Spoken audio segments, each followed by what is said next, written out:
በምስራቃዊ እስያ ሰማይ ስር በኮሪያ ልሳነ ምድር ላይ የሚታየው ወታደራዊ ትርኢት ከቀን ወደ ቀን ወደማይታወቅ አስፈሪ ምዕራፍ እየተሸጋገረ ይገኛል። በዚህ ታሪካዊ ፍልሚያ ውስጥ ግንባር ቀደም ተጠቃሽ የሆነውና የዓለምን ሀያላን እንቅልፍ የነሳው የሰሜን ኮሪያው የጥፋት መሳሪያ ኋንሶ 18 ነው። ይህ ሚሳኤል ተራ የጦር መሳሪያ አይደለም። ይልቁንም የፒዮንግያንግ የቴክኖሎጂ ልዕልና ማሳያ፣ የምዕራባውያንን ትዕቢት የሚሰብር የብረት ጭራቅና የኪም ጆንጉን አገዛዝ በዓለም አቀፍ መድረክ ላይ የሰቀለው የኃይል ሚዛን መለወጫ ነው። ኋንሶ 18 ሲነሳ ስለ ጥፋት ኃይል ብቻ ሳይሆን ስለ ስልታዊ ብልጫ፣ ስለ ቴክኖሎጂ ተአምርና ስለ ቀጠናዊ ውጥረት ግለት በሰፊው መተንተን ግድ ይላል። የኋንሶ 18 መወለድ በባለስቲክ ሚሳኤሎች ታሪክ ውስጥ ታይቶ የማይታወቅ የቴክኖሎጂ ሽግግር ነው። ቀደም ሲል የነበሩት የሰሜን ኮሪያ የረጅም ርቀት ሚሳኤሎች በፈሳሽ ነዳጅ የሚሰሩ በመሆናቸው ከመተኮሳቸው በፊት ረጅም ሰዓት የሚወስድ የነዳጅ ሙሌት ሂደት ይጠይቁ ነበር። ይህ ደግሞ አሜሪካና አጋሮቿ በላቁ ሳተላይቶቻቸው አማካኝነት እንቅስቃሴውን ቀድመው እንዲያውቁና ጥቃቱን ለማምከን ዝግጅት እንዲያደርጉ ዕድል ይሰጥ ነበር። ሆኖም ኋንሶ 18 ይህንን የመከላከያ ስሌት ሙሉ በሙሉ አክሽፎታል። የደረቅ ነዳጅ ቴክኖሎጂን በመጠቀም እንደ ተራበ ነብር በጫካ ውስጥ ተደብቆ በፈለጉት ቅጽበትና ቦታ በደቂቃዎች ውስጥ ተዘጋጅቶ ወደ ሰማይ የመተኮስ አቅም አለው። የሚሳኤል የምስጢር ጥቃት ንጉሥ ነው። በጭነት መኪናዎች ላይ ተጭኖ ከዋሻ ወደ ዋሻ ከጫካ ወደ ጫካ እየተዘዋወረ ስለሚተኮስ ጠላት የት እንዳለ ሳያውቅ የጥፋቱ እሳት ከሰማይ ይወርድበታል። የቴክኖሎጂ ሰሜን ኮሪያን በአንድ ጀንበር የማይቀደሙ አድርጓታል። የዚህ ሚሳኤል የማውደም አቅም እጅግ ዘግናኝና ሰብአዊ አእምሮ ሊገምተው ከሚችለው በላይ ነው። ኋንሶ 18 ከ10,500 ኪሎ ሜትሮች በላይ የመምዘግዘግ አቅም ያለው ሲሆን ይህም መላውን የአሜሪካ ምድር ከኒውዮርክ እስከ ዋሽንግተን ዲሲ፣ ከሎስ አንጀለስ እስከ ቺካጎ በአንድ ቁልፍ ተጭኖ ወደ አመድነት የመለወጥ አቅም እንዳለው ያረጋግጣል። ሚሳኤሉ በራሱ ላይ ከአንድ በላይ የኒውክሌር አረሮችን የመሸከም ብቃት አለው ተብሎ ይታመናል። ይህ ማለት አንድ ሚሳኤል ብቻ ተተኩሶ በሰማይ ላይ ሲሰነጠቅ የተለያዩ የአሜሪካ ከተሞችን በተመሳሳይ ሰዓት አመድ ማድረግ ይችላል። እያንዳንዱ አረር ደግሞ በጃፓን ሂሮሺማ ላይ ከወረደ ቦምብ በብዙ እጥፍ የሚበልጥ የጥፋት ኃይል የታጠቀ ነው። ይሄ የመጨረሻው ቀን መሳሪያ ተብሎ ሊጠራ የሚችለው የብረት ቁልል በከፍተኛ ፍጥነት ወደ ከባቢ አየር ተመልሶ ሲገባ የሚፈጥረውን ጭነትና ሙቀት የመቋቋም ብቃቱ የሰሜን ኮሪያ መሐንዲሶች ምን ያህል ጥልቅ የሳይንስ ጥበብ ላይ እንደደረሱ ማሳያ ነው። በቀጠናው የፈጠረው ስጋት ደግሞ ከምንም በላይ የከፋ ነው። ደቡብ ኮሪያና ጃፓን በዚህ ሚሳኤል ጥላ ስር ሆነው በየቀኑ የስነ ልቦና ጦርነት ውስጥ ናቸው። የኋንሶ 18 መፈጠር በሴኡል ሰማይ ላይ የተዘረጋውን የአሜሪካን የኒውክሌር ጃንጥላ ጥያቄ ምልክት ውስጥ ጥሎታል። ደቡብ ኮሪያውያን አሜሪካ ሴኡልን ለማዳን ሲል ሳን ፍራንሲስኮን ለኒውክሌር ጥቃት አሳልፈው ይሰጣሉ የሚለውን ጥርጣሬ እንዲያሳድሩ አድርጓቸዋል። ይህ ጥርጣሬ ደግሞ ደቡብ ኮሪያ የራሷን የኒውክሌር መሳሪያ እንድታመርት የሚገፋፋ ከፍተኛ የፖለቲካ ግፊት እየፈጠረ ይገኛል። የሴኡል ጎዳናዎች በጭንቀት ተወጥረዋል። የጃፓን የባህር ዳርቻዎችም የኋንሶንግ 18 የሙከራ ፍንጥርጣሪዎች በየጊዜው የሚያርፉባቸው የፍርሃት ቀጠናዎች ሆኗል። ጃፓን ከሁለተኛው የዓለም ጦርነት በኋላ የነበራትን የሰላማዊነት መርህትታ ወታደራዊ አቅሟን በከፍተኛ ሁኔታ ለማሳደግና አዳዲስ የሚሳኤል መከላከያዎችን ለመግዛት በቢሊዮን የሚቆጠሩ ዶላር ለመመደብ ተገዳለች። የኋንሶንግ 18 ቴክኖሎጂ አደገኛነት የሚመነጨው ደግሞ ቀዝቃዛ ማስፈንጠሪያ ከተሰኘው ስርዓት ነው። ሚሳኤሉ ከመሬት ተነጥሎ ወደ አየር የሚወረወረው በተጨመቀ ጋዝ አማካኝነት ሲሆን ሞተሩ የሚቀጣጠለው በአየር ላይ ከፍ ካለ በኋላ ነው። ይህ ዘዴ የሚሳኤል መተኮሻ መድረኩን ሳይጎዳ ደጋግሞ ለመጠቀም ያስችላል። ይህ አስፈሪ የቴክኖሎጂ እድገት ሰሜን ኮሪያ በጦርነት ወቅት በርካታ ሚሳኤሎችን በተከታታይ የመተኮስ አቅም እንዳላት ያሳያል። በተጨማሪም ሚሳኤሉ በጉዞ ወቅት አቅጣጫውን የመቀየርና የጠላትን ሚሳኤል የመከላከያ ስርዓቶች የማታለል ብቃት አለው። አሜሪካ በቢሊዮን የሚቆጠር ዶላር ያፈሰሰችባቸውን የታሃድና አጂስ ጋሻዎች እንደ ወረቀት የሚቀድ መሆኑን በተደጋጋሚ በተደረጉ ሙከራዎች ተረጋግጧል። ይህ ሚሳኤል በሰማይ ላይ ሲምዘገዘግ እንደ ተወርዋሪ ኮከብ ሳይሆን እንደታለመለት የጥፋት መልእክተኛ ነው። ማንም ሊያስቆመው የማይችል የገሃነም እሳት ነው። ከዲፕሎማሲያዊ አንጻር ኋንሶ 18 የፒዮንግያንግ ትልቁ የመደራደሪያ ካርድ ሆኗል። ኪም ጆንጉን ይህንን ሚሳኤል ለዓለም በማሳየት እኛን እንደ ትንሽ አገር አትዩን፣ እኛ የኒውክሌር ኃይል መንግስት ነን የሚል መልእክት እያስተላለፉ ነው። አሜሪካ የምትጥለው ማዕቀብና የምታደርገው ወታደራዊ ልምምድ ሰሜን ኮሪያን ከዓላማዋ አላገዳትም። ይልቁንም ኋንሶንግ 18 በታየ ቁጥር ዋይት ሃውስ ከፍተኛ ድንጋጤ ውስጥ ይገባል። ፕሬዚዳንት ትራምፕና አስተዳደራቸው በዲፕሎማሲው መንገድ ለመቅረብ ቢሞክሩም ሰሜን ኮሪያ ግን ቅድሚያ እውቅና ስጡኝ በሚል ግትር አቋሟ ቀጥላለች። የሚሳኤል የሰሜን ኮሪያን ሕልውና የሚያረጋግጥና አገዛዙን ከማንኛውም የውጭ ወረራ የሚጠብቅ የብረት ግንብ ሆኖ ያገለግላል። የኋንሶንግ 18 ጥላ በአሜሪካ የውጭ ጉዳይ ፖሊሲ ላይ አርፏል። ዋሽንግተን አሁን የምትጨነቀው ሰሜን ኮሪያን ትጥቅ ለማስፈታት ሳይሆን ጥቃት እንዳታደርስ እንዴት መለመን እንዳለባት ነው። በተለይም በቅርቡ በሩሲያና በዩክሬን ጦርነት ምክንያት የተፈጠረው ዓለም አቀፍ መከፋፈል ለሰሜን ኮሪያ አመቺ ሁኔታን ፈጥሮላታል። ሩሲያና ቻይና በተባበሩት መንግስታት ድርጅት የጸጥታው ምክር ቤት ውስጥ በሰሜን ኮሪያ ላይ የሚጣሉ ተጨማሪ ማዕቀቦችን ውድቅ ማድረጋቸው ፒዮንግያንግ ያለምንም ስጋት የህዋንሶንግ 18 ቴክኖሎጂን እንድታሻሽል በር ከፍቶላታል። እንዲያውም አንዳንድ ወታደራዊ ተንታኞች እንደሚሉት የህዋንሶንግ 18 ዲዛይንና ጥንካሬ ከሩሲያው ቶፖል ኤም ሚሳኤል ጋር መመሳሰሉ በሞስኮና በፒዮንግያንግ መካከል ምስጢራዊ የቴክኖሎጂ ሽግግር ሊኖር እንደሚችል ጥርጣሬን አጭሯል። ይህ ከሆነ ደግሞ የቀጠናው ውጥረት ወደ አምባገነን መንግስታት ጥምረትና ወደ አዲስ ቀዝቃዛ ጦርነት እያመራ መሆኑን ያሳያል። ኪም ጆንጉን እና ቭላዲሚር ፑቲን ያደረጉት ስምምነት ህዋንሶንግ 18ን ይበልጥ ገዳይና የማይታወቅ አድርጎታል። የሚሳኤል በአሜሪካ ላይ የፈጠረው ስትራቴጂካዊ ተጽዕኖ በቀላሉ የሚታይ አይደለም። የአሜሪካ የደህንነት ባለሙያዎች አሁን የጋራ መጥፋት የሚለውን ጽንሰ ሐሳብ ከሰሜን ኮሪያ ጋር በተያያዘ በቁም ነገር እያሰቡበት ነው። ቀደም ሲል አሜሪካ ሰሜን ኮሪያን ማጥቃት ብትፈልግ ሊመጣ የሚችለውን አጸፋዊ እርምጃ በቀላሉ መቆጣጠር ትችል ነበር። አሁን ግን ህዋንሶንግ 18 ካለበት ቦታ ተነስቶ ዋሽንግተን ላይ የኒውክሌር ዝናብ የማዝነብ አቅም ስላለው አሜሪካ እጇ ተቆልፏል። ይህ ማለት ሰሜን ኮሪያ በአሜሪካ ላይ እኩል የኃይል ሚዛን ፈጥራለች ማለት ነው። የአሜሪካ ህዝብም ቢሆን ከሩቅ ምስራቅ የሚመጣው ይህ አደጋ የቤታቸው በር ላይ መድረሱን ሲገነዘቡ በፖለቲካዊ ውሳኔዎች ላይ ጫና ማሳደራቸው አይቀሬ ነው።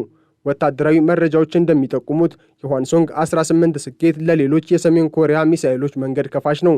አገሪቱ አሁን የባህር ሰርጓጅ መርከብ ላይ የሚጫኑ የደረቅ ነዳጅ ሚሳኤሎችን ለማምረት ጫፍ ላይ ደርሳለች። ይህ ማለት ጥቃቱ ከመሬት ብቻ ሳይሆን ከውቅያኖስ ጥልቀትም ሊመጣ ይችላል ማለት ነው። ህዋንሶንግ 18 የዚህ ሁሉ መጀመሪያ ነው። የሚሳኤሉ የሙከራ ቪዲዮዎች ሲለቀቁ ኪም ጆንጉን ከልጃቸው ጋር ሆነው ሲመለከቱ የሚያሳየው ምስል ይህንን የጥፋት መሳሪያ ለቀጣዩ ትውልድ የሚተላለፍ የቤተሰብ ቅርስና የሀገሪቱ ህልውና መሰረት መሆኑን ለዓለም ለማሳየት ነው። ይህ የሥነ ልቦና ጦርነት የምዕራባውያንን የስለላ ተቋማት ግራ አጋብቷል። በጥልቀት ስንመለከተው ህዋንሶንግ 18 የቀጠናውን የወታደራዊ ሚዛን ከመቀየር ባለፈ አዲስ የዓለም ስርዓት መፈጠሩን አብስሯል። አሜሪካ ብቻዋን የምትገዛበት ዘመን አብቅቶ ትናንሽ የሚባሉ አገራት ሳይቀሩ በኒውክሌር ጥርሳቸው ሀያላንን የሚያስፈራሩበት ጊዜ ደርሷል። ህዋንሶንግ 18 የዚህ አዲስ ዘመን አርማ ነው። ሚሳኤሉ በሰማይ ላይ ሲሰነጠቅ የሚፈጥረው ብርሃን ለሰሜን ኮሪያውያን የድል ምልክት፣ ለጎረቤቶቿ ደግሞ የጥፋት ደውል ነው። የዲፕሎማሲው መድረክ በህዋንሶንግ 18 ጭስ ተሸፍኗል። ንግግሮች ሁሉ ውጤት አልባ ሆኗል። ምክንያቱም ፒዮንግያንግ በጠረጴዛው ላይ ያስቀመጠችው ብረት የሁሉንም አንደበት ዘግቷል። ህዋንሶንግ 18 የሚሳኤል ስም ብቻ አይደለም፣ እርሱ የፍርሃት የጥፋትና የኃይል ምልክት ነው። የአሜሪካን የደህንነት ስትራቴጂ የናደ፣ የደቡብ ኮሪያን መረጋጋት ያናጋና የጃፓንን ትጥቅ ያስፈታ አስፈሪ መቅሰፍት ነው። ይህ የብረት ጭራቅ በኮሪያ ልሳነ ምድር የደቀነው ስጋት ዓለምን ወደ አዲስ የኒውክሌር እሽቅድድም ውስጥ ዘፍቋታል። ህዋንሶንግ 18 በሰማይ ላይ በታየ ቁጥር የሰው ልጅ ለዘመናት የገነባው ሰላምና ዲፕሎማሲ ምን ያህል ደካማ መሆኑንና በኒውክሌር እሳት አንድ ቀን አመድ ሊሆን እንደሚችል የሚያሳስብ መርዶ ነው።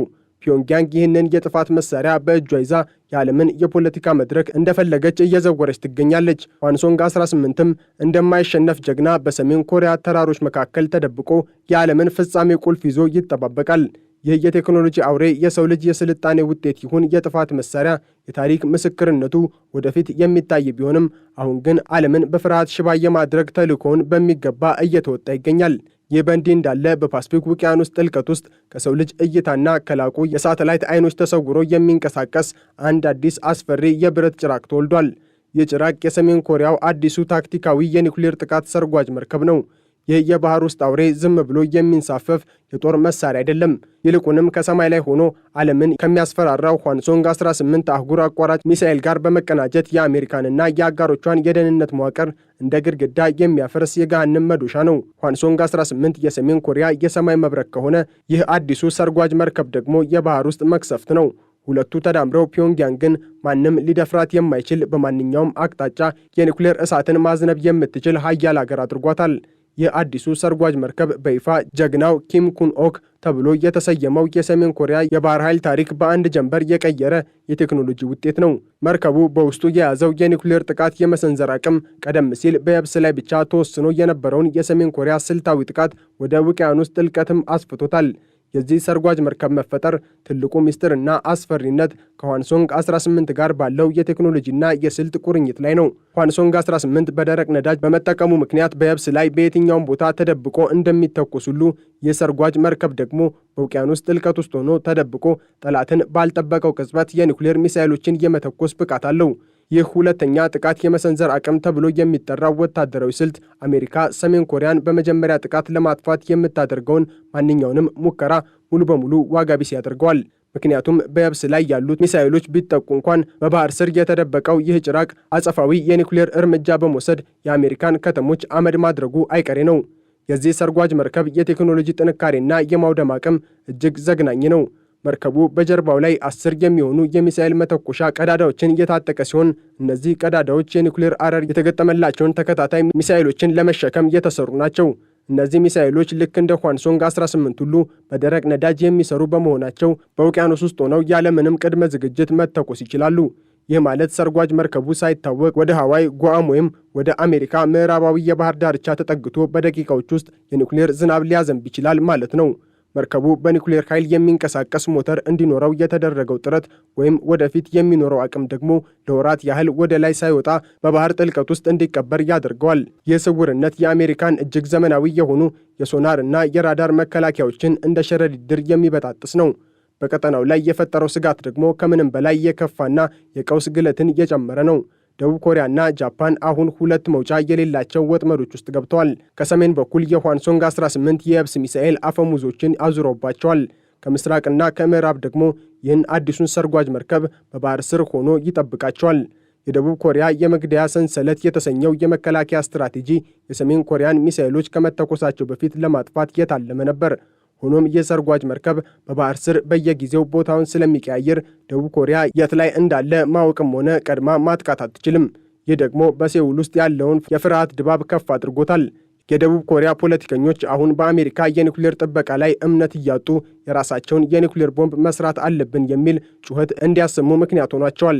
ከዲፕሎማሲው አንጻር የሰርጓጅ መርከቡና የህዋንሶንግ 18 ጥምረት የኪም ጆንጉን አገዛዝ በዓለም አቀፍ መድረክ ላይ ያለውን የመደራደሪያ አቅም ወደ ሰማይ ሰቅሎታል። አሜሪካ ቀደም ሲል ሰሜን ኮሪያን ትጥቅ ማስፈታት በሚል ቃና ትናገራት ነበር። አሁን ግን ንግግሩ ወደ አደጋ መቀነስ ተቀይሯል። ይህ ማለት ዋሽንግተን ሰሜን ኮሪያ የኒውክሌር ኃያል መሆኗን በተዘዋዋሪ አምና ተቀብላለች ማለት ነው። ሰርጓጅ መርከቡ በሚመረቅበት ወቅት ኪም ጆንጉን ያደረጉት ንግግር የዚህን ድል ታላቅነት ያበስራል። የባህር ኃይላችንን በኒውክሌር ማስታጠቅ አሁን የሚዘገይ ጉዳይ አይደለም ማለታቸው ለምዕራባውያን የተላከ የመጨረሻ ማስጠንቀቂያ ነበር። ይህ መርከብ የሰሜን ኮሪያን ብሔራዊ ኩራት ከመገንባቱም በላይ የአሜሪካን የፓስፊክ ውቅያኖስ የበላይነት በታሪክ ለመጀመሪያ ጊዜ ተፈታትኖታል። በተለይም ከሩሲያ ጋር እየተፈጠረ ያለው ወታደራዊ ትብብር ለዚህ ሰርጓጅ መርከብ ይበልጥ ክንፍ የሚሰጥ ነው። ሩሲያ በዓለም ላይ ካሏት እጅግ ዘመናዊ የኒውክሌር ሰርጓጅ መርከብ ቴክኖሎጂዎች ጥቂቱን እንኳን ለሰሜን ኮሪያ ካካፈለች የፓስፊክ ውቅያኖስ የኒውክሌር ጦርነት አውድማ መሆኑ አይቀሬ ነው። የህዋንሶንግ 18 ሚሳኤል በሩሲያ ቴክኖሎጂ እንደታገዘ ሁሉ ሰርጓጅ መርከቡም የሞስኮን ድጋፍ ካገኘ አሜሪካ ከእንግዲህ በውቅያኖሶቿ ላይ ሰላም አታገኝም። ይህ የሁለት ኃያል መንግስታት ጥምረት የፈጠረው የጥፋት አክሲስ ዓለምን ወደ ሶስተኛው የዓለም ጦርነት ደጃፍ እየገፋት ይገኛል። በጥልቀት ስንመለከተው ህዋንሶንግ 18 እና የኒውክሌር ሰርጓጅ መርከቡ የአንድ ሳንቲም ሁለት ገጽታ ናቸው። ህዋንሶንግ 18 በሰማይ ላይ ሆኖ የአሜሪካን ምድር ሲያስፈራራ፣ ሰርጓጅ መርከቡ ደግሞ ከባህር ስር ሆኖ አሜሪካን አንገቷን ይይዛታል። ይህ የሁለትዮሽ ጥቃት አሜሪካ ለዘመናት የገነባቸውን የሚሳኤል የመከላከያ ጋሻ ሙሉ በሙሉ አክሽፎታል። ጋሻው ከሰማይ የሚመጣውን ቢያይ ከባህር ስር የሚመጣው ያመልጠዋል። ከባህር ስር ያለውን ቢፈልግ የህዋንሶንግ 18 መብረቅ ቀድሞ ይደርሳል። ይህ ስልታዊ ብልጫ ፒዮንግያንግን በዓለም ፖለቲካዊ መድረክ ላይ የማይገሰስ ኃይል አድርጓታል። የሰሜን ኮሪያው አዲሱ ሰርጓጅ መርከብ የብረት ቁልል ብቻ አይደለም፣ እርሱ የፍርሃት የጥፋትና የኃይል ምልክት ነው። ከህዋንሶንግ 18 ጋር በመቀናጀት በኮሪያ ልሳነ ምድር ላይ የደቀነው ስጋት የሰው ልጅ ለዘመናት የገነባውን የሰላም ስምምነት አፈራርሶታል። ይህ የባህር ውስጥ ጭራቅ በውቅያኖስ ጥልቀት ውስጥ ሲንቀሳቀስ የሚፈጥረው ድምፅ ለምዕራባውያን የስልጣኔ ማብቂያ ደውል ነው።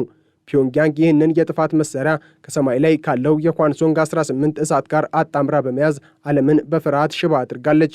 የህዋንሶንግ 18 እና የሰርጓጅ መርከቡ ጥላ በአሜሪካ ላይ አርፏል። አሁን ዓለም የሚጠብቀው ሰላምን ሳይሆን ከእነዚህ ሁለት የጥፋት አራዊት የሚወጣውን የመጨረሻ የኒውክሌር ፍንጥርጣሪ ነው። ይህ የቴክኖሎጂ አውሬ በባህር ስር ተደብቆ የዓለምን ፍጻሜ ቁልፍ ይዞ የኪም ጆንጉንን ትዕዛዝ ብቻ ይጠባበቃል። የታሪክ ምስክርነቱ ዘግናኝ ቢሆንም እውነታው ግን ይህ ነው። ሰሜን ኮሪያ አሁን ከሰማይም ከባህርም የጥፋት እሳትን የታጠቀች የማይሸነፍ ዘንዶ ሆናለች።